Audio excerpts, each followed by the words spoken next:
तर नमस्कार भावांना, या ब्लॉगमध्ये पुन्हा एकदा स्वागत करतो. आणि फायनली बघू शकता इथं जी आपले जे वांगे होते ना, ते वांगे सगळे आपण काढलेले. आता ह्याचे आम्ही जवळजवळ 4-5 वेळा वांगे काढले. तर वांगे एवढी खूप लागलेली की मस्त लागलेले. हे बघू शकता काढून टाकले वांगे आणि त्या जागी शेरडांना खायला करायचे आता. आणि इकडे बघू शकता आपले हे घर आणि पुढचं अंगण, इथं आपली गाडी लावलेली. तर हे बघू शकता हे फॅप्से खातात. तो दाद्या, ह्याचं नाव दादू. दादू तुमच्या हुशार कोण आहे? हा होय. बेक की किती? मी नाही हुशार. का बरं? बरं. तर मित्रांनो इथं बघू शकता घास टाकलेला आहे. आणि घास आमचा काय मोठाच व्हाय नाही. घास हे काय जळत आलेलं आहे मित्रांनो. पाण्याची थोडी कमतरता पडायला लागली इकडं. तर आयुष्य हे कोणी जाळलं, कोणी जाळलेलं इकडं? हे कोणी जाळलेलं?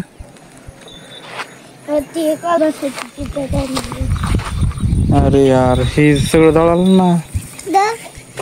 तो मित्रांनो हे बघू शकता जिमी कशी ओढून जाते दावी. दाव्याला कशी धरते पुढे चालली की.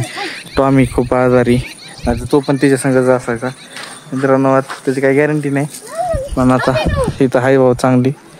बघा एकटीच खेळते.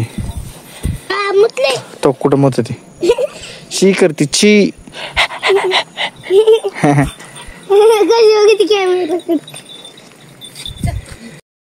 तर मित्रांनो बघू शकता जिमीनी परीची भावली नेली.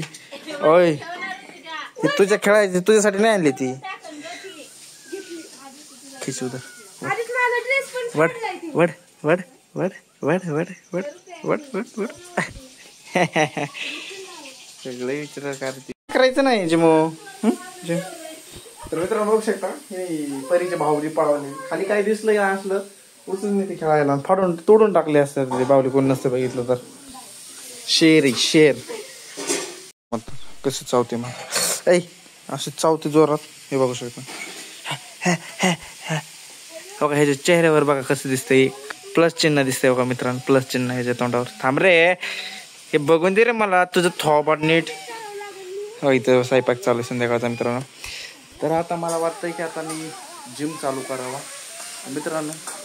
इधर आपली बाईक रेडी आहे उधर. 5 दिवस झालं गुणगुण जिमला जायचं. फायनली आज जातो जिमला.